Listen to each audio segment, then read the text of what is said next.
the Israelis struck the Iranian embassy in Damascus, Syria, killing 7 people, including 2 commanders. This is an act of war because the embassy is considered Iranian territory. And never before has this been done intentionally. Okay? And this follows the assassination of their general Qasem Soleimani in 2020, right? This is when the Americans launched a drone strike against him in Baghdad.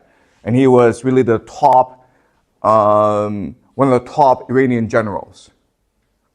And what both of these incidents show us is that the Americans and the Israelis have dominance over Iran, okay? So military dominance. So the first thing is they have technology, right?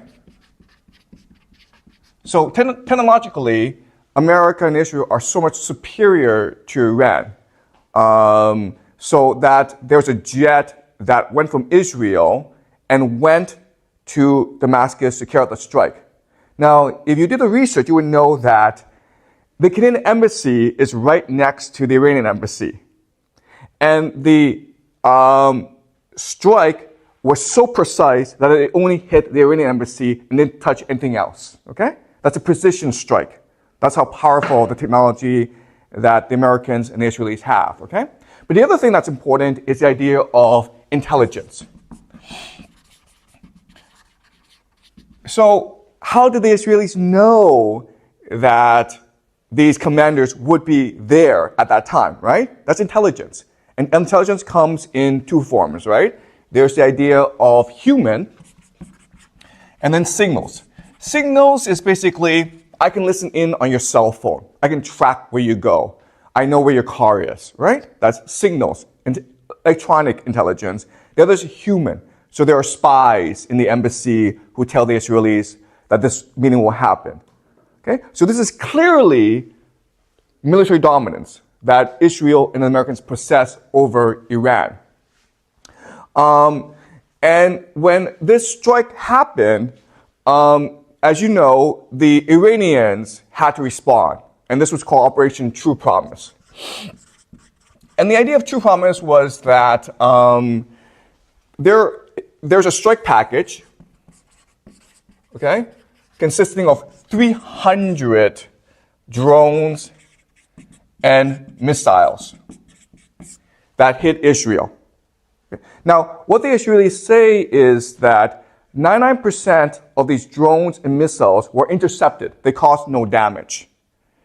And the Israelis says, this shows that our Iron Dome system is amazing. We're amazing. Iran cannot touch us. What the Iranians said is that, no, we designed the attack to be harmless. We intentionally designed the attack so that it would not cause that much damage. Okay? So who's right? The Israelis or the Iranians? I want to make an argument to you today that the Iranians are more believable, more credible. Okay? And the reason why is that the Iranians have to be very strategic in their response to the Americans and the Israelis. And the reason why is the Americans and the Israelis have military dominance over Iran. But just because you have military dominance does not mean you'll win the war. Okay? So what I believe is that Iran and Israel are committed to a war. And it's possible that in 2 years' time, there will be a ground invasion of Iran. Okay? But it's going to take time to build up to the ground invasion. But just because the Americans and the Israelis attack Iran does not mean they will win. Okay? And the reason why is that, as you know from your research, in 2002, the Americans actually tried to invade Iran, okay? They ran a simulation called the 2002 Millennium Challenge. And the idea is, let's pretend that we will invade Iran and let's see what happens. So they divide the military into 2 teams, right? Team USA and Team Iran. Now, if you know anything about the American military, you will know that it is the most dominant, powerful military ever to exist in human history, okay? It is crazy powerful. If the entire world were to get together and said, let's go fight the United States, the world would lose. The United States has the most powerful military in the entire world, okay? And Iran, it's a very poor country. So the United States invaded Iran, and they wanted to see what would happen. And it turned out that, who won? Iran won, okay?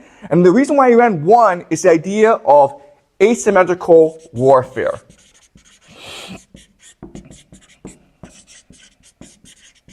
All right? And this is a very important idea that you must know if you are to understand this conflict. So what is asymmetrical warfare? All right, let's pretend that Jack and I are enemies. We hate each other and we want to kill each other, okay? Jack has armor and he has a machine gun. I have nothing, okay? So in most battles, Jack's going to kill me, right? But let's pretend that I live in a dark forest. And it's really hard to see in this dark forest, but I've been living there for decades, okay? So I know this dark forest very, very well. So if Jack attacks me in this dark forest, then it's possible for me to win because I can set traps, right? I can play tricks on Jack. And that's the idea of asymmetrical warfare, okay? Even though Jack is superior, because I'm inferior, I'm forced to be much more strategic in how I fight against Jack, okay? And so asymmetrical warfare means that as long as you can define the terms of engagement, as long as you can control how the war is fought, you will win. Okay? So let's look at what this means for Iran and the United States. So the United States has these aircraft carriers, and they cost like $1 billion, okay? They're very expensive, but they're very powerful. Now, in a symmetrical warfare, what would happen is Iran sends its entire navy against this one aircraft carrier of the United States. And then what happens? The United States blows up the entire Iranian navy, okay? That's what would happen. So you don't do that, okay? You do not send your navy against an American aircraft carrier. What you do instead is you send drones, okay? Or drone swarms. So what they did in the Millennium Challenge was they had these suicide boats, right? Charging these aircraft carriers. And guess what, guys? If there's a lot of them, like 1,000 of them, you can't stop all of them. And if one hits, then your boat sinks. Okay, does that make sense? Okay, this is what we call asymmetrical warfare. Now, what's important to understand is that in asymmetrical warfare, you have to control how much resources you use, okay? So, for example, this aircraft carrier costs like $1 billion. The drone swarms, okay, a drone may be $1,000 for a real one, okay? But then you have fake ones that cost $100. $1,000 are these drones that blow up, right? $100 are drones that don't blow up, right? You have 1,000 of these, and then that's like $10 million. And then you have 10,000 of these, and that's another $10 million, okay? So it'll cost you maybe $20 million to blow up a $1 billion aircraft carrier. Okay, does that make sense? And this is why Iran would win a war, because Iran would employ asymmetrical warfare, drone swarms against the American aircraft carriers. Okay? And the true promise actually showed us that the Iranians would probably use this strategy. And the reason why is that the total package, the strike package that the Iranians use, cost about $10 to $30 million. But how much money did the Israelis spend to bring down these drones? Do you guys know? How much did it cost the Israelis? to defend themselves against this attack. Okay, it was at least $1 billion. Okay, do you understand? All right. So this shows us that in a war, Iran would use asymmetrical warfare, and and even though Israel and the United States have military dominance, they may not be able to win this war. Okay. Okay. So does this make sense so far? Any questions about this? So the Israelis and Americans don't have asymmetrical warfare. Okay, that's a really good question. Okay. And the question really is, okay, listen, the Iranians will use this asymmetrical warfare strategy against the Americans.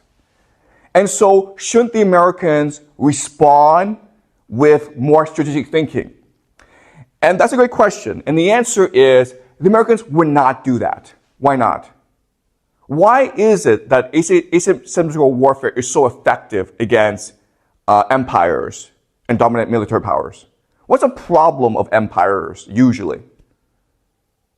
What is their biggest problem? What is their fatal flaw? They have too much bureaucracy. Okay, they have too much bureaucracy, but Iran also has bureaucracy. But the empires have a much bigger problem, okay? Now let's go back to the Millennium Challenge. Now, in the first test, in the first battle, Iran won against the United States, right? So what did the United States do? And do what? They did it again. They did another second. They did a second simulation. In the second simulation, what did they do? It was scripted. Exactly. Okay. What the Americans said is, nope, this is cheating, guys. Did you understand? Asymmetrical warfare is cheating. You cannot cheat. And then the Americans won.